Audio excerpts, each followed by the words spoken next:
Hello, everyone, and welcome back to another episode of Drone to 1K podcast. I'm your host, David Young. This is season 3, episode 8. Very excited about today's episode for you. I say that every week, I know. But today we have Patel of Voyager Industries. A different spin on the typical, guest we normally have on the podcast. I know a lot of people, especially when they're first starting out, they kind of take the real estate, kind of traditional media, do commercials, advertising, things like that for people. But once people progress along in their drone journey, and some people maybe just jump straight to it, but eventually people get into more complex, higher ticket, high-end, I say high-end, but more expensive drone jobs doing mapping, inspections, infrastructure, thermal, that kind of stuff. So today's guest basically runs what he calls an engineering company that uses a drone. So he uses a lot of artificial intelligence, but he started out in real estate just like maybe some of you did. And now he's doing hundreds of thousands of dollars per year with his business, typically specializes in doing utility power line inspections for big power companies. So very excited to bring his story to you today and let him talk and share with you. This is actually an in-person interview because Root, our podcast guest, lives in the town where I live, and we got connected through some mutual friends. And I hear from time to time, oh, hey, my buddy's got a drone business, you could talk to him.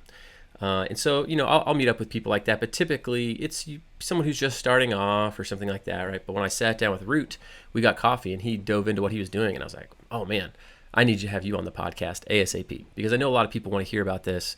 A lot of people are interested in the more complex things, right? Things that aren't as easy to get into. Like, right, with real estate, anybody can go buy a, Mavic Air 2, Mavic 2 Pro, and, reach out to some people. It's kind of easier to get started, but not so much with the stuff that Root is doing. So people want more information on how to get going in that area. And usually those jobs pay a lot more because they require more knowledge, more expensive equipment.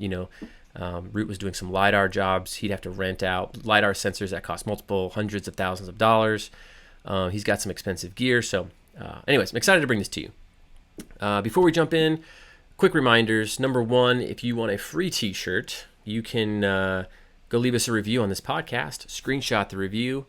I normally say send it to me, david@dronelaunchacademy.com. You can do that, but I got to be honest with you, all I do is forward them to George. He works with us, and he takes care of the shirts. So you can send it to me still, that's fine. But if you could copy or also include George, Jorge, that's Jorge, George, at dronelaunchacademy.com, then I won't have to forward it. But either way, send it to us, screenshot it, send it to us. We'll get you a free shirt for taking the time to do that. Also, if you want to win a free mini coaching call Q&A session with today's podcast guest, Root Patel, you can go to the link that this podcast came in, the email that the podcast came in, announcing it. There's a link for a 1-question quiz. If you answer the right question, just to prove that you listened to the episode, you can win either a coaching call with Root, a free mini course, or a shirt, a mug, a hat, some goodies like that. So if that's something you're into, go there. Also, if you're watching this on YouTube, would love it if you subscribed. And in the description, there will be a link for that mini quiz as well, the 1-question little quiz to take and enter for a coaching call with Root. So you can be on your way to drone riches. No, just kidding. But maybe. I know Root has worked a very long time to build his business up like this. It's not overnight, and he's done a lot of hard work. So excited to bring that to you. Also, one more thing before we dive in. We have some mini courses, Drones 101, Mavic Mini 101. We're currently in the process of producing Mini 2 Mastery. So on the new drone, basically it's just how to squeeze all the juice out of your drones, how to fly them, how they work, how to use every feature, how to operate the cameras, some flight exercises.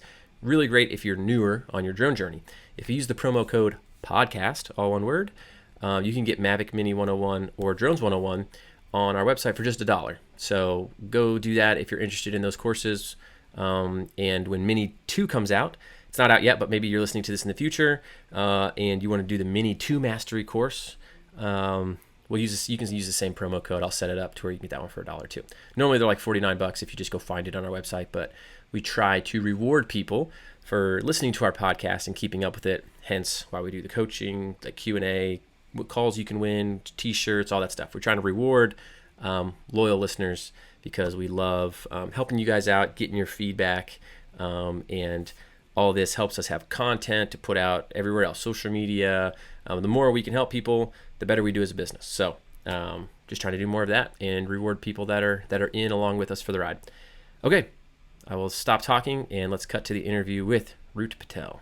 Hello, everyone. Welcome back to another episode of the Drone to 1K podcast. I'm David Young, obviously, and I'm here today with Root Patel.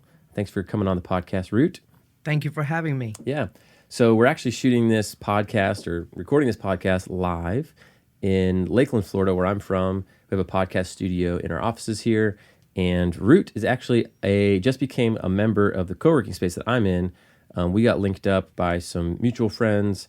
I've heard about Root for probably a couple of years now from different people saying, "Oh, you do drone stuff? You should link up with Root." So finally got a chance to meet him and talk with him, and I was like super blown away about the awesome stuff you're doing. It's like not, Lakeland's not a super big town right between Tampa and Orlando, and so typically to find people that are doing really cool stuff in the drone industry, I'm having to look all over the country and find people, but I'm like, this guy's right here. So super pumped to have you on the podcast with us.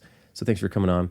All right, well, let's dive in. Normally on the podcast, I ask people a little bit about their background, how they got into drones.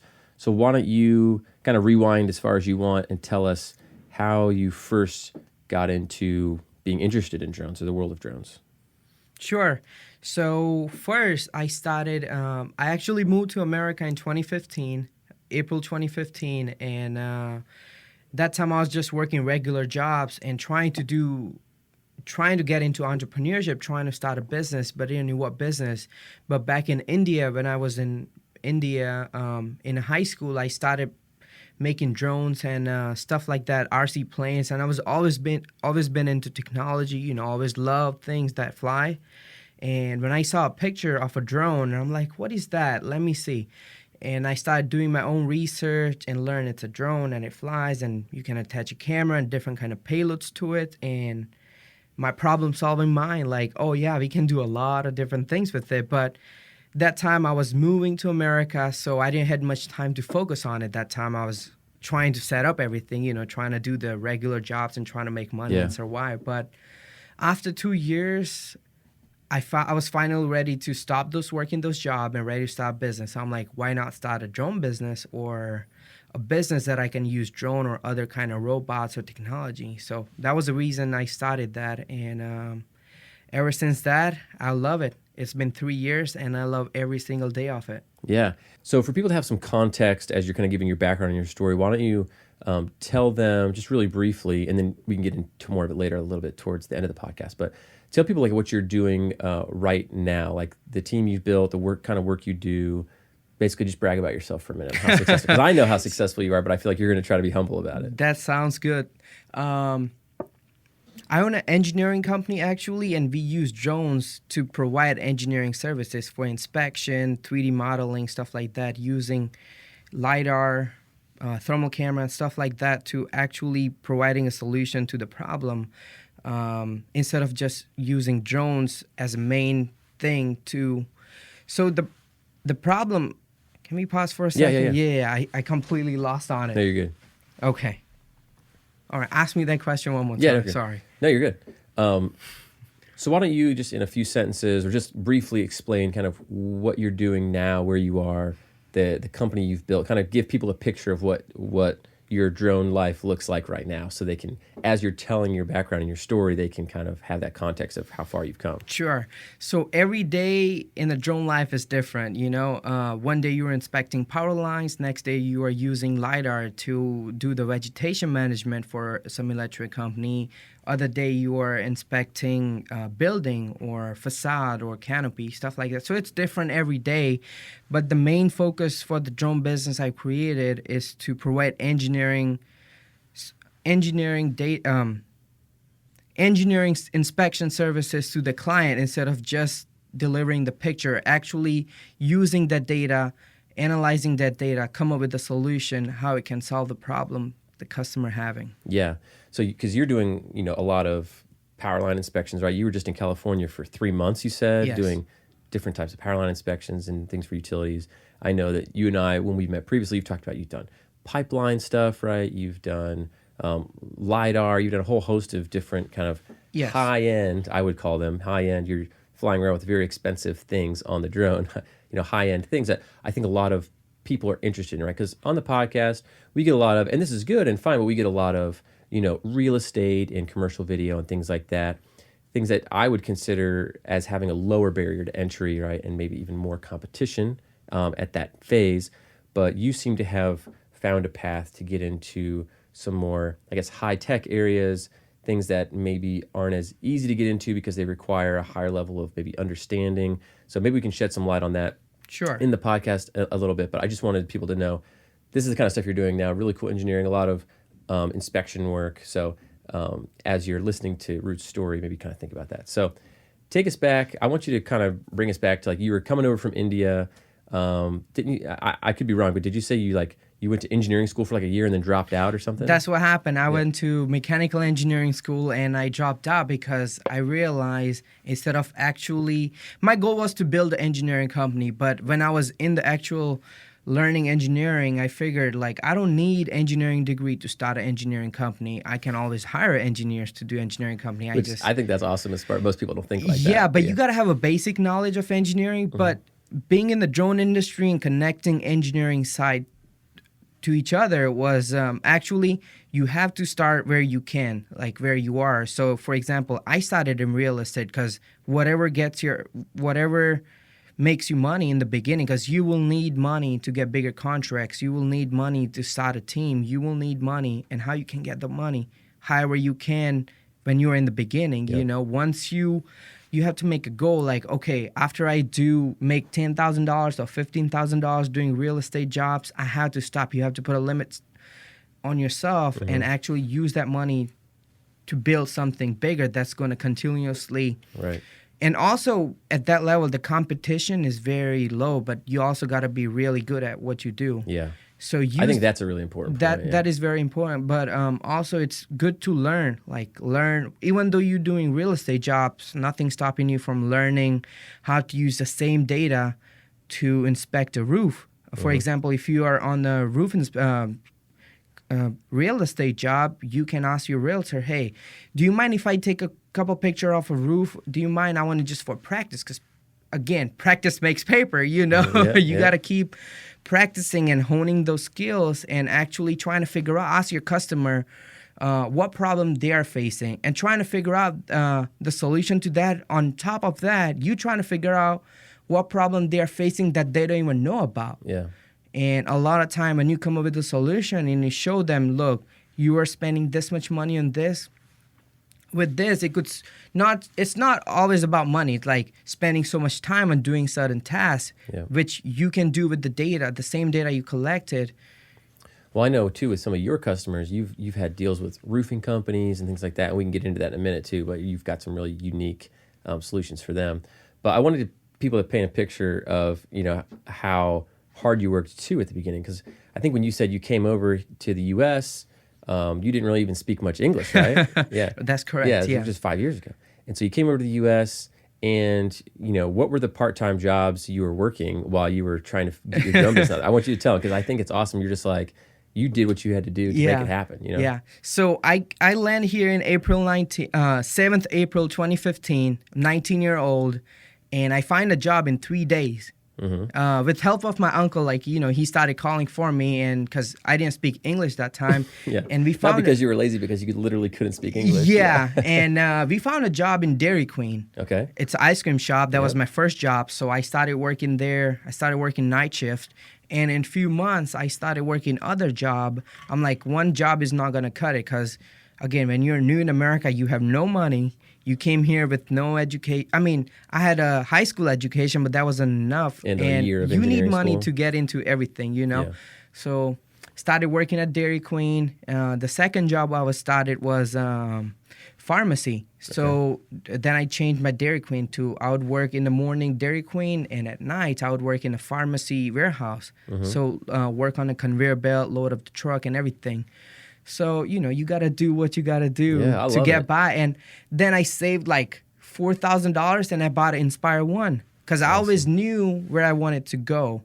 And for me to start. And during that time while I was working, I was also like doing research, like, okay, what is the drone industry? What other drone company look like? And I wish I found you that time. I could have bought your course and, trying to like step by step. But, I had to do the hard way, like trying to actually go meet the people and trying to connect them. And it's very hard to convince people to give you money to solve their problem unless you show them first. So, when I bought the Inspire, I did a lot of work for free, which I hate to do, but again, you got to have something to show somebody so they can give you money to do it. Yeah. It's funny. You don't know. I mean, Root knows that we have a course, but you don't really know much beyond that. But it's funny. Almost every person that's been on the podcast, and even in the course, we say this: if you are new, right, and you don't have a proven track record of something, you're just going to have to do free work, right? Mm-hmm. Call it, if it feels bad on the inside to call it free work, call it demos or whatever. You know what I mean? Yes. But you're going to have to do something so that you can say, hey, listen,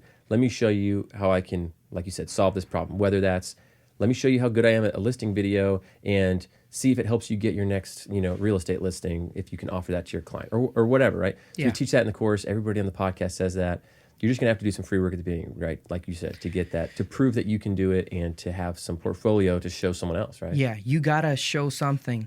So, don't be afraid. And also, you can ask for like some insurance costs or very minimum. You don't have to do completely free, but you can do very minimal work. And when you have those data, when you have all this portfolio, then you can go market yourself, and then you can go to big clients or like, oh, here, listen, this is what we can do. This is the problem. And first, you got to study the problem. That's the thing. They're not hiring you to just take pictures. You're solving one problem for them. And if you are just a guy who takes a picture or does this, you're going to be easily replaced if you're not solving the problem. Because, again, this is a capitalist society. If you don't continuously make yourself better or learn new things, you're going to get replaced right away. Yeah. So you're working, I'm going to rewind a little bit too. So, because we're talking about good stuff, but I love your story. So you're working at Dairy Queen and the pharmacy. You save up enough money to get an Inspire. And at the same time, you're learning as much as you can about drones, trying to figure that out. Learning English at the same time. Learning English, learning about drones, working at Dairy Queen, working at the pharmacy. Somehow you're getting all of this done. You know what I mean? And, so if you're listening to this and you're complaining that you have a full-time job and you just don't have enough time, think about Root, working 2 jobs and doesn't know how to speak English. So you do that. So take us through the transition of, you have the Inspire, you're learning about it. Like, did you go get clients first and get work first while you're still working at Dairy Queen, or did you just quit and go full in? Like, walk us through that. So there is an interesting story about it. One time I was driving back from my pharmacy warehouse job. It was like 3 o'clock in the morning, and I was listening to a podcast, and I heard the story of Captain Cortez. Okay. How he burned his ship, like, and told his men, if you're going back, we're going back in their ships. And that really hit me. And I'm like, okay, I'm trying to stop my business. I'm trying to do work, but I also need money. It's a very scary situation when you're like trying to make money and also get the business going. It worked for me. I'm not sure it's going to work for everybody, but also you do what you got to do. And at that time, I basically burned my boats, and I decided if I be successful, it would be my business. So I quit both of the job, the whatever money I have saved. I jumped into business, and that gave me enough momentum to actually start doing good things towards my business. That's awesome. Yep. Now, did you have a specific amount of like runway saved up? Like, I know I can survive this many months. I had $3,000 saved up, and I had Inspire One, I had a car, and I had a house. That's all I had.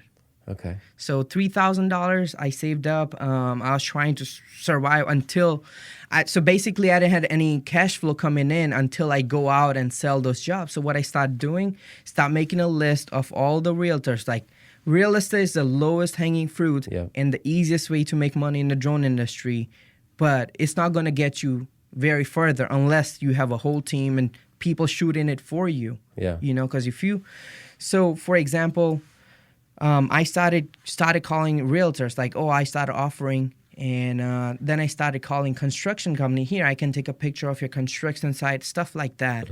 And then more I got deeper into it, more I understand their problem. It clearer became for me to come up with those solutions. Yeah. So, real estate, again, we've had a lot of people on here that have started in real estate, or it seems, again, very common place to start because it's probably the easiest place to start. But with that, kind of brings the most competition.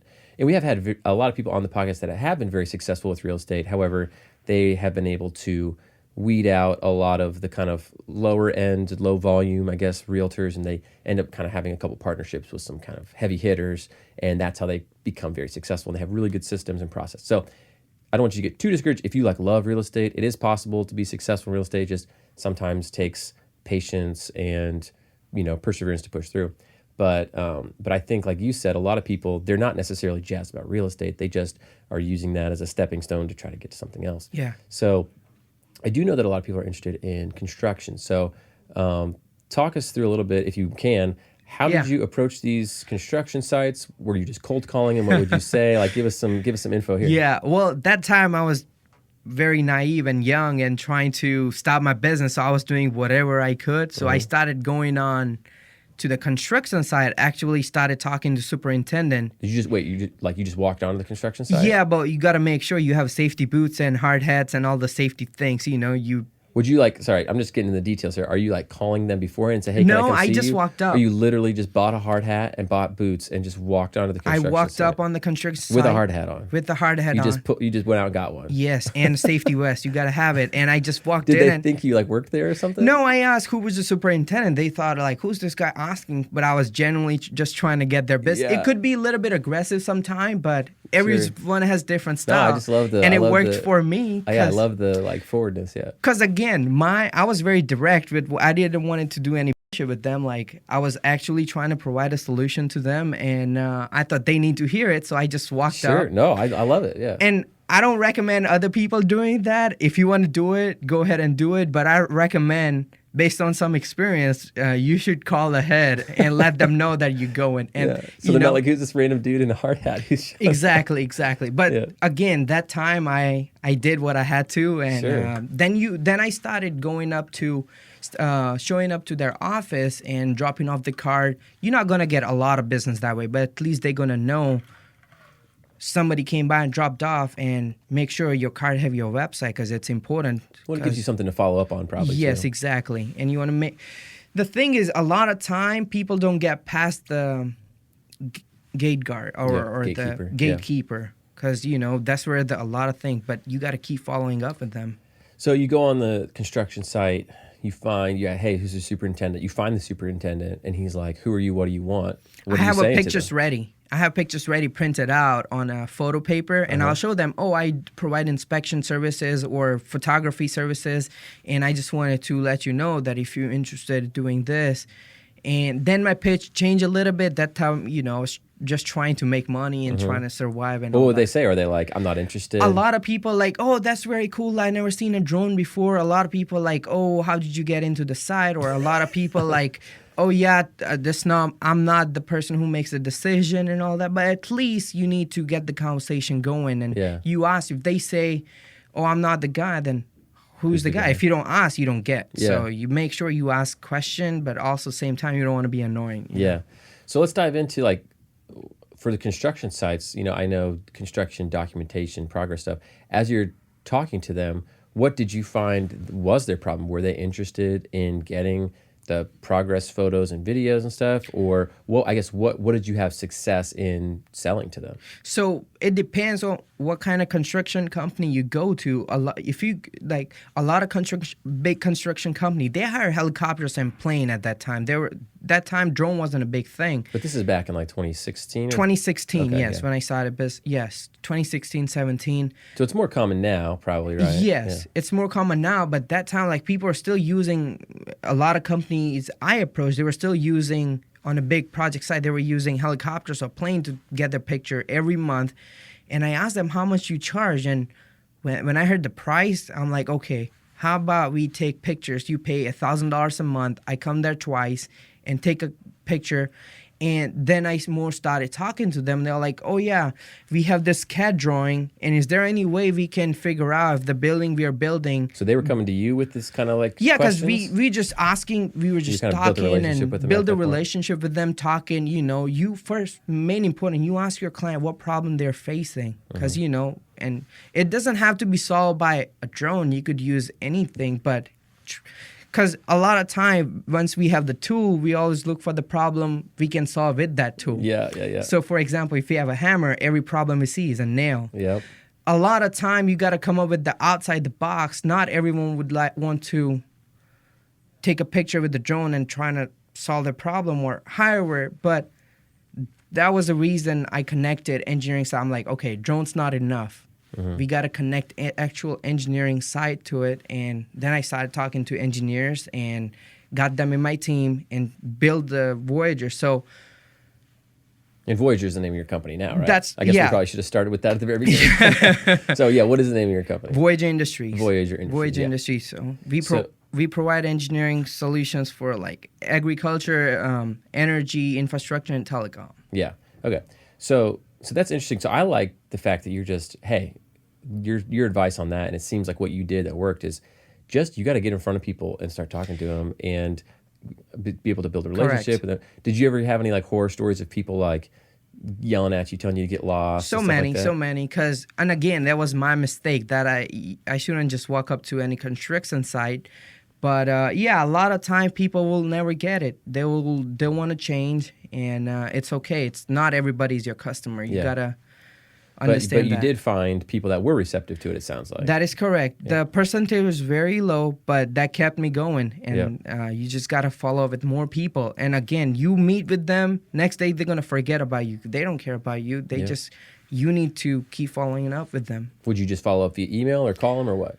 Whatever is necessary. If they give you their email, you follow up with their email, phone, however you establish the contact with them. Yeah, awesome, love it. So did a little construction stuff. Sounded like you said, need more engineering solutions. I know, again, we've talked once or twice before this, but you told me about some really cool stuff you're doing. You're developing software. You actually ended up building your own kind of computer to attach to the Inspire. So take us through the next thing when you went through. You did some real estate stuff, you started getting into construction, and then you kind of realized, hey, I need to get a little bit more sophisticated in what I'm offering, these customers. What did you do then after you realized that, and after you had started dabbling in you kind of moved on from real estate? Talk us through what happens next.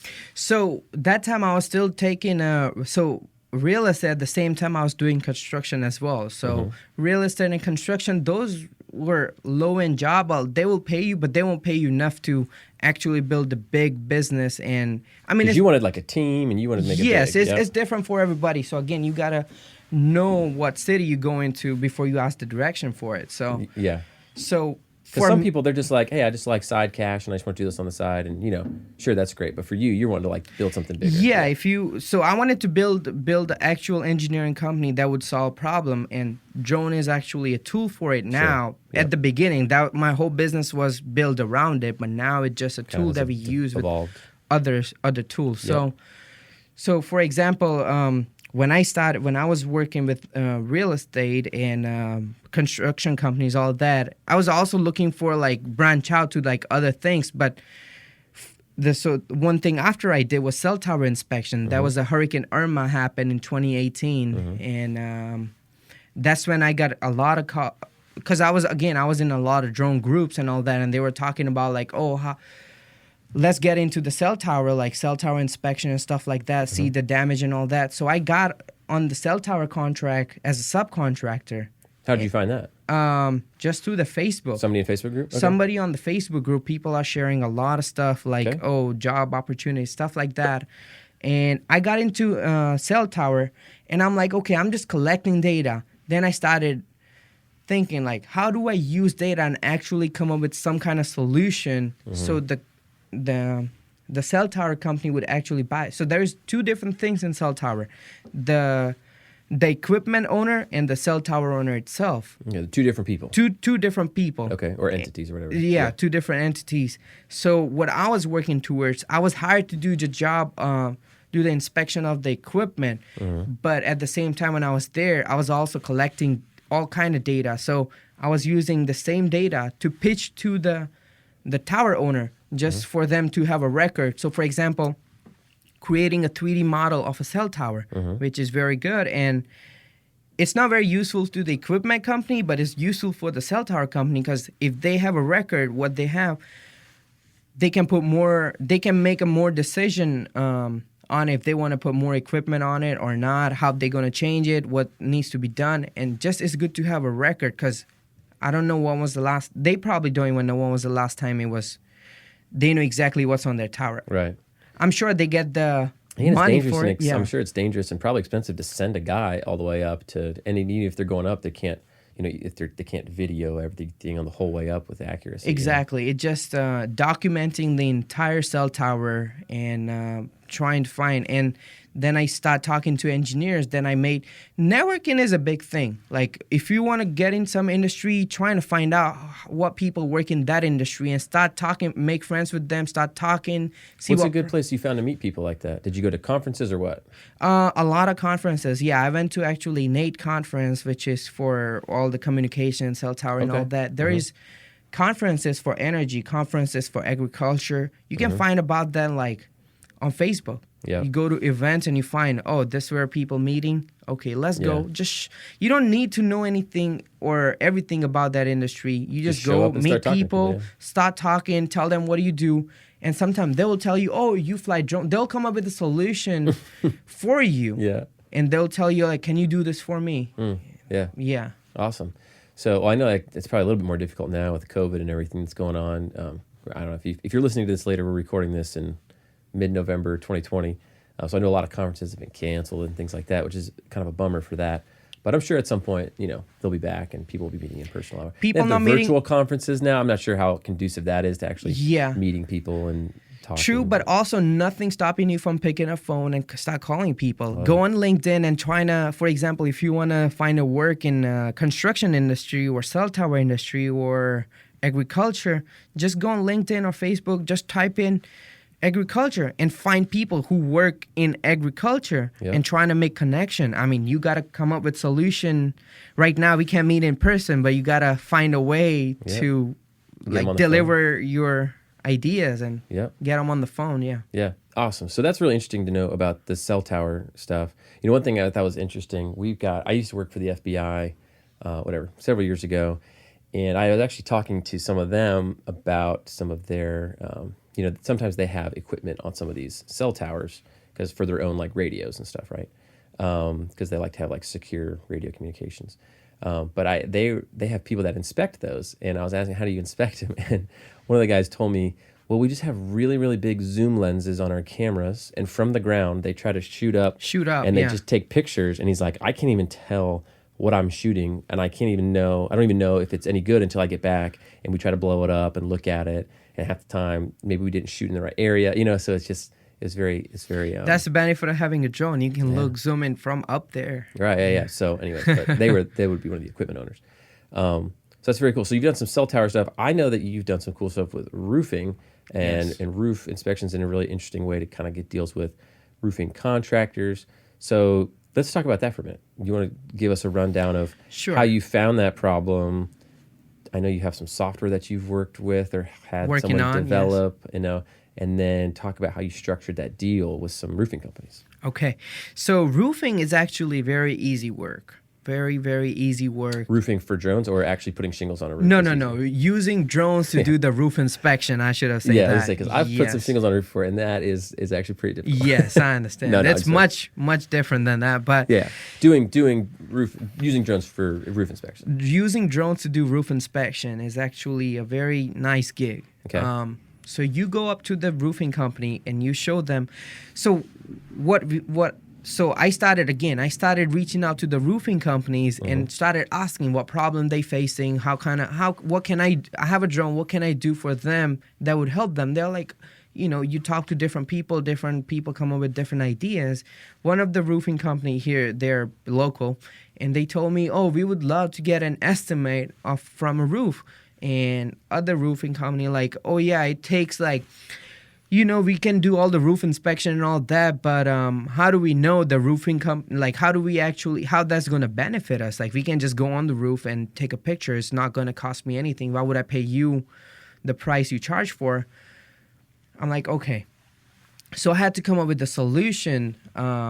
So I first started asking and started writing down what problem they're facing. I'm like, how about if I come up with a report that actually shows exactly what they need to get those roof approved from the insurance company? And in state of Florida, if your roof has more than 25% damage, your insurance company approves it. To cover, they'll approve a replacement of the whole roof, right? They approve the replacement of the roof because a lot of shingles or tiles we have, the manufacturers don't make anymore.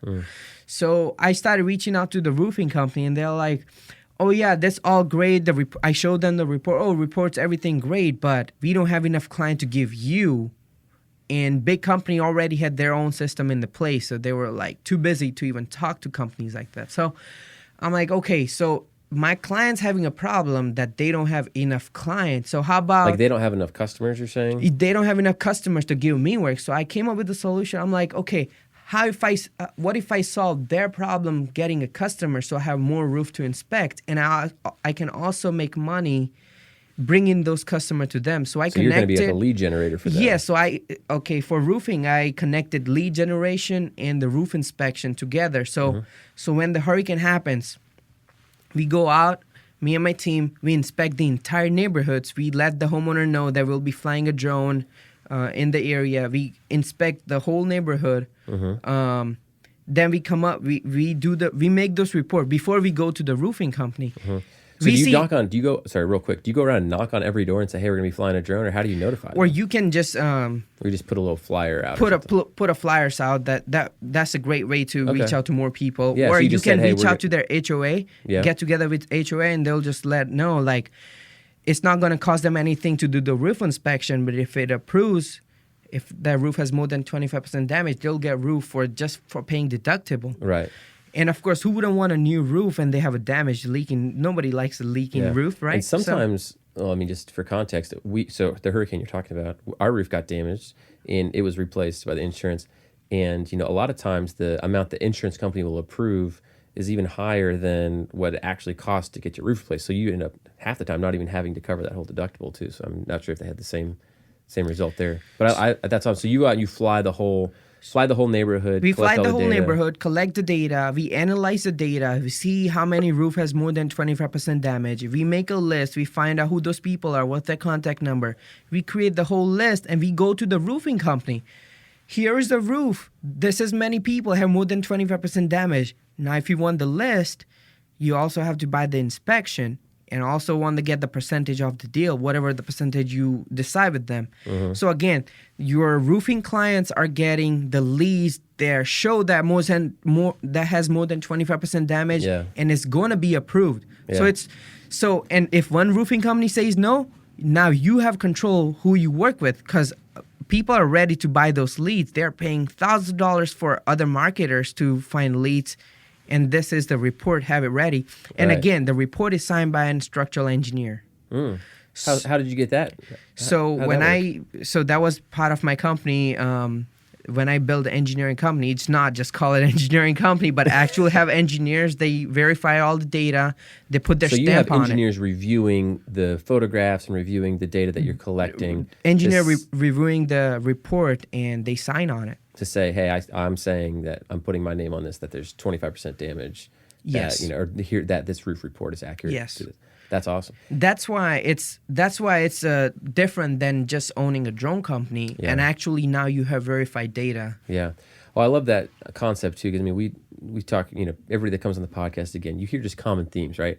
And you hear, the drone is just a tool in whatever you're doing. Just because you have a hammer doesn't mean you're a complete carpenter and that you are really good at what you do, right? You know what I mean? So whether it's, and we typically hear that too from the real estate side, right? Hey, just because you have a drone doesn't mean that you can take good photos, that it'll look good, or that you can, make a nice video. Because sometimes people need to combine ground cameras and they need to know how to do editing, right? So there's just a piece of the puzzle. But it sounds like even in engineering or even in inspection work, right? You need to kind of have a more thorough understanding of what's going on, know how to get other people involved, correct, how to reach out to the roofing companies. I love what you set up though, because, I think your mindset is a really good entrepreneurial mindset, right? Not just, I have a drone, I want to make some money taking pictures. Yes. It's, what other problems do these people have? And you got to find a niche, and you got to find the problem they're facing, and you're trying to come up with a solution, people pay you for that. Yeah, and the fact that you're able to get them lead. I mean, it seems like a super no-brainer for them. Like, hey, listen, these are people who are going to get essentially a free roof if you just knock on their door, and then you're going to get that contract because you're the ones coming to them. When you knock on the door, you have the report ready that you can show to the homeowner, like, look, your roof has damage. Yeah. There is no brainer for you to get a new roof, just paying deductible. Yeah. It's so... Yeah. I mean, in the hurricane, if somebody would have said that, a roofing company, and said, hey, we've got these roof reports, you can get, if you reach out to your insurance company, you can get a free roof. I mean, we would have been like, hey, sure. I mean, we waited probably a year or two, and because our roof was like leaking and some stuff. And so we eventually were like, oh man, this is just like old damage. We need to get something done about this. A lot of people are scared to even call the roofing company because they think this is going to cost them thousands of dollars. They don't know all these things. So it's better for you to reach out to them and again, show them the problem that they don't even know exists. Yeah. And you come up with a solution. No, I think that's awesome. That's really, really cool. So you've been working, so I don't know if you mind sharing with us, like what kind of percentage would you get from the roofing company? I get 3%. So 3% of the 3% and a new roof costs $10,000 to $30,000, $40,000 probably, yes. Right? And commercial roofs are even expensive. More expensive, yeah. Yes. So if you had a $20,000 roof, what's that like? I don't know how to do the math. 3% of 20,000. It's like, is that 600 or more? I don't want to embarrass myself on a podcast by not knowing 3% of 20,000. I think it's 600. I'm gonna count it. I should know. Yeah, $600. $600. So that's on each, but that's on each one, and you're doing it kind of in mass. And also, you get the you get paid for doing the actual inspection as well. Oh, they paid for the inspection. Yes, they pay for the report. I charge them $350. $350 per report. So they had to pay for the inspection of every roof that was over 25%. Yes. So you gave them every roof that had over 25% damage. So they paid $350 for that off the top, and then you got an additional commission on any roofs that they sold. Yes. I gotcha. Okay. And again, this is me giving them leads that has more than 25. So they don't have to hire. They don't have to pay the commission to the sales rep and all that. They don't have to go through. They don't even have to knock on the doors and ask the permission to go on the roof to do the inspection, which is very dangerous. Right. And again, this saves you from liability. And again, you get this reports within 24 hours. Well, and your report, I remember you telling me, I don't know if sure if you said this already, but like it had the area, the total amount of the materials estimate, right, and all that stuff. Exact there too, right? estimate, the total waste, all so of that. That stuff would take them at least an hour or so to go do themselves, anyways, if they were to send somebody out to estimate it. It would take them like usually hours, doing the whole neighborhood probably take them 2 weeks. Oh, well, I'm just saying a house. Oh yeah, a house. Yeah, like an hour or two for the guy to get up there, measure, do the cost estimate, all that stuff. Yep. You know what I mean? So you're saving them at least an hour or two of their person's time, plus the sales team, it's this is a pretty awesome deal for them, So, all right, so you got the roof thing going, and I'm sure that's just one piece of what you have been working on.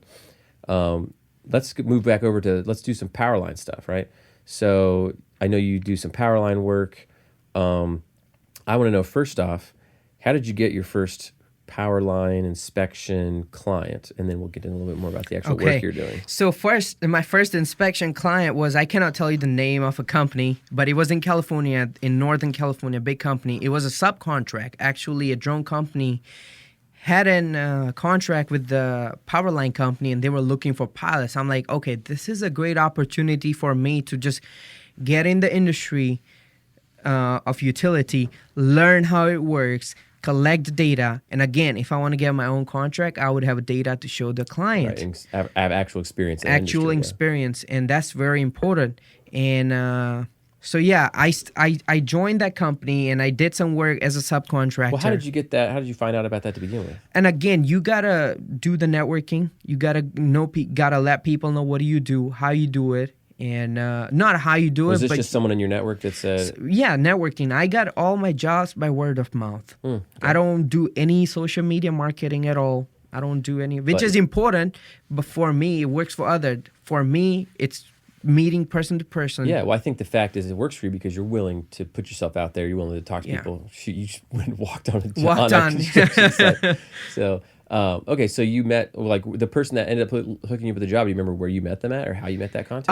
I actually met them on Facebook. On Facebook? I met them on Facebook, never met that person. You said no social media. I mean, look at this. You got social media here. But again, I just put what I do, but I never did any... Did they reach out to you or you reach out to them initially when you made the contact with that person, if you can remember? I reached out to them. I got connected on Facebook. I'm like, oh, good to connect, good to meet people in the industry, and they see what I post on Facebook. I see what they do. You kind of...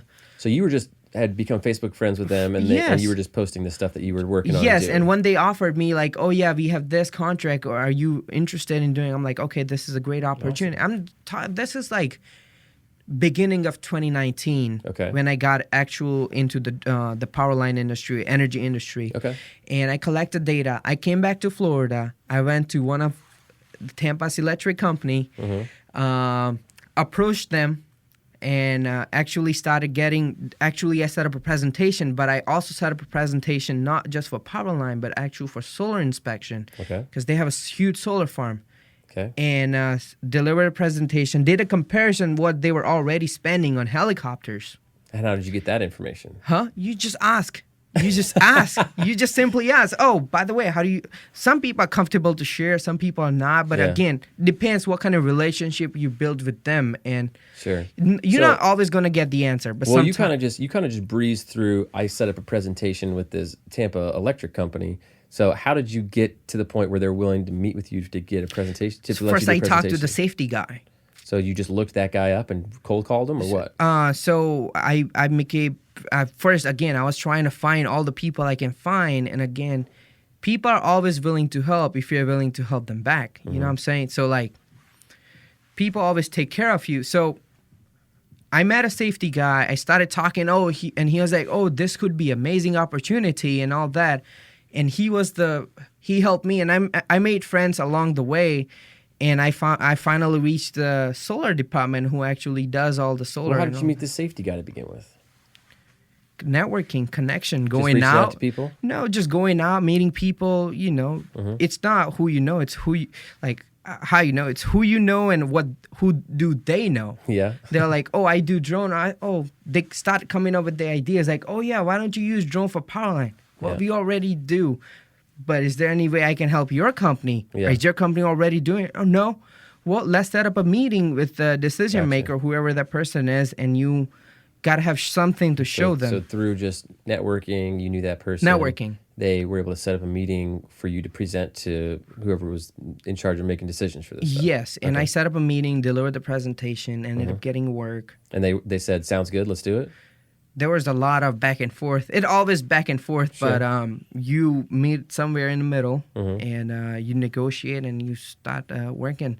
First, always again, when it's your first contract, you gotta be willing to learn. The first contract's not about making money in the industry. It's about what are you gonna learn from them and how the connection you make and who they can introduce you to. Yeah. Don't get too greedy or stingy on the first contract. Right? Exactly. Yeah. And also, like, I met other energy executives going to the energy conferences. There is a one conference on I-4 they do every year by Dean Saunders, the name of the guy. Yeah. They do I-4 Corridor Conference. Okay. I went there. I met a lot of people. You know, just networking is good. And for those of you not from Central Florida, I-4 is just the interstate that basically goes from Tampa up to Daytona Beach, Jacksonville. Yes. It kind of goes through Orlando, Tampa, all that stuff.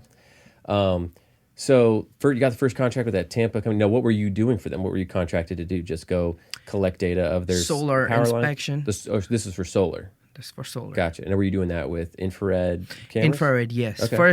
First I saw how they were doing it, and you put a thermal camera on a drone. You find what panels are bad. I don't want to get into detail, but people will probably be interested. Go ahead. Yes. So basically, for the solar, you find how many solar panels are damaged, and you come up with the solution. Again, it depends how you use the data. So I came up like, okay, if this is a solar farm, this many solar panels are damaged, what was the reason for damage? How many solar panels were dirty? How many had the bird poop on? How many had the dust? How much less power they were producing because of those things. So I didn't go approach Tampa Electric or any company or any electric company. I don't approach them like, oh yeah, I have a drone and I can do inspection. You come up like, how I can increase your energy. How can I help you increase production of the energy that could help them? Right. Yeah, think about what they care about, right? What they don't care about. about. Your drone. Yeah, they don't care about your drone, what drone you fly. They were paying helicopters to do it. Yeah. For them, big companies don't care about, they care about cost, but not as much as you think they do. Gotcha. And so you were able to say, you pitched it as, hey, let me help you with the efficiency of the energy production. Energy production, and once you know how many panels are broken, you know how to fix them and what was the reason causing them, so how to prevent that happening again. And so you do monthly inspection, and you also do the inspection while they're building the whole solar farm. Okay, cool. So it's very rare to get jobs like that, but again, you got to keep going out, meeting people, and network. Network is important. So you got the solar job just by, you knew someone, you were to get a presentation, you just kept working it, you got that deal. And then, so it sounds like that led to other things too, right? Because now you have some experience in utilities. Yep. So what's the next thing after that? What happened? Like, what's the next move here? Well, now I'm currently working in the energy industries. Yeah, but I'm saying, did that lead to another client? That, I mean, obviously that somehow got you where we are today. So once you have that data, you can reach out to the other companies. Like you can replicate the process. Once you first, that's why I say that again. The first contract is not about making money. It's about getting the experience. And we all are new in this drone industry. You know what I'm saying? Like a lot of people are in those specific industries who got into drones. But a lot of people are already in the drone industry and trying to branch out in those industries. So just get with the expert. Just talk to people, make friends with them, network, Yep. So did you get deals like this with other solar companies that had solar farms? I have not, because I was busy with other There's so many things I can do. So what are the other things you said? I know you've done stuff for power lines too. Like that's what you're doing out in California. How did you get into the power line aspect of it? The same thing. You create the network, and once you are in the network, you keep getting those same jobs because they know you have the experience.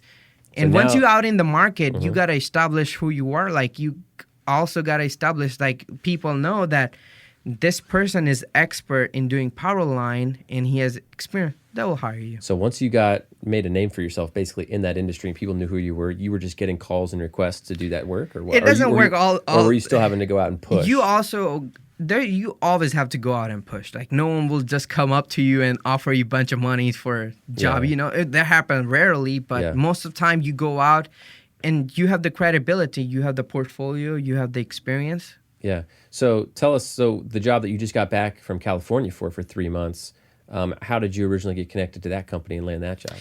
That was also connected to the power line job I did last year. With as a subcontractor? As a subcontractor.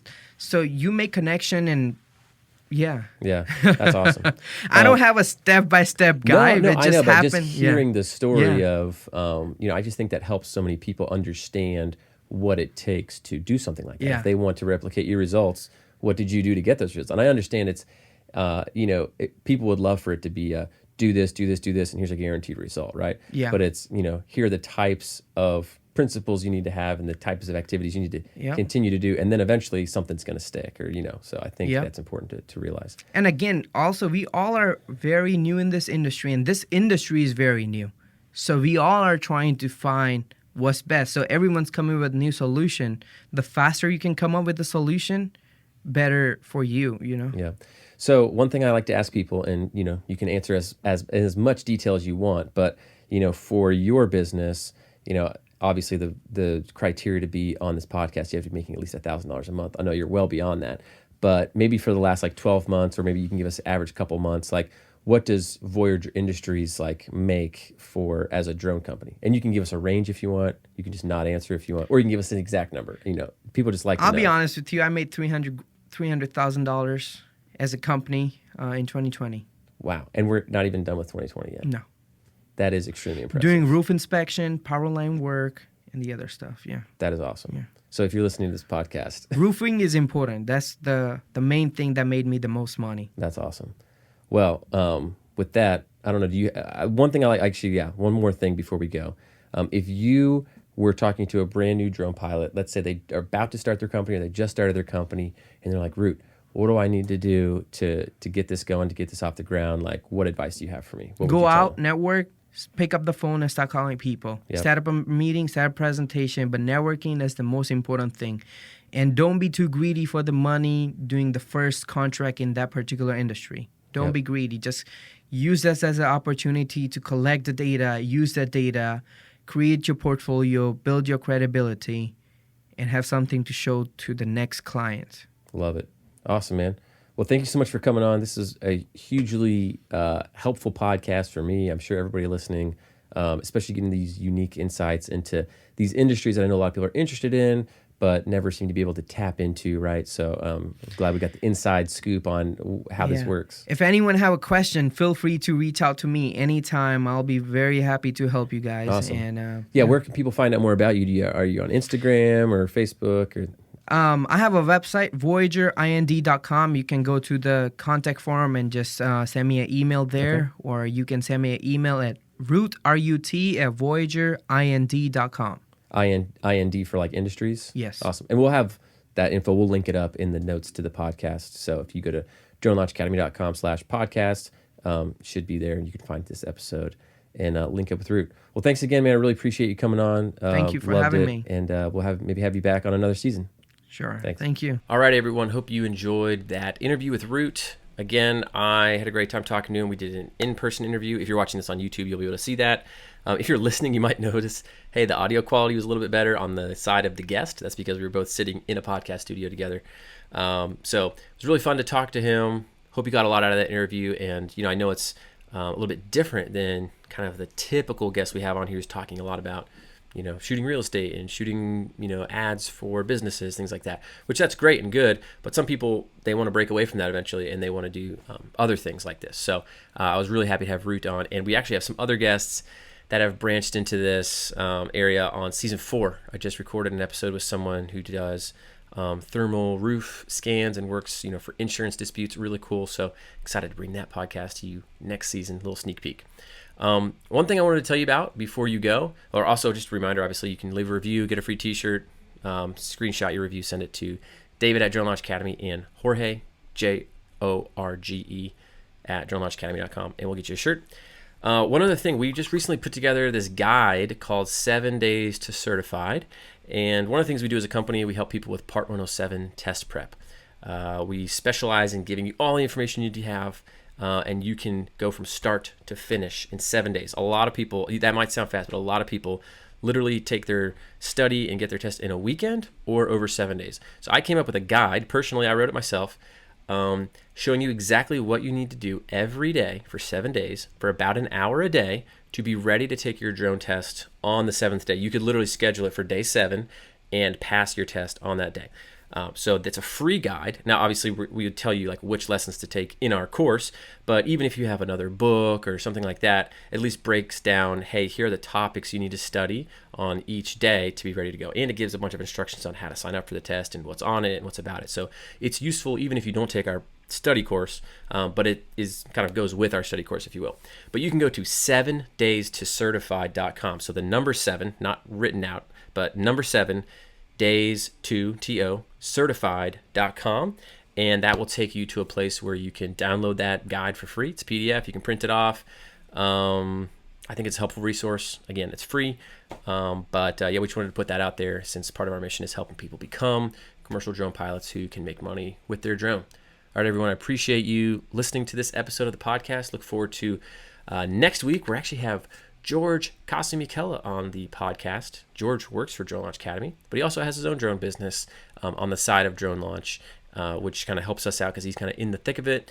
And George has actually made some courses for us. So if you've taken Mavic Mini 101, that's all George. So if you've seen him on that, he's going to be on this podcast episode next week talking to us about how he got into drones and how he built his drone business and then joined Drone Launch while he's still working on his drone business. So thanks, everyone, again. See you next week. Take care.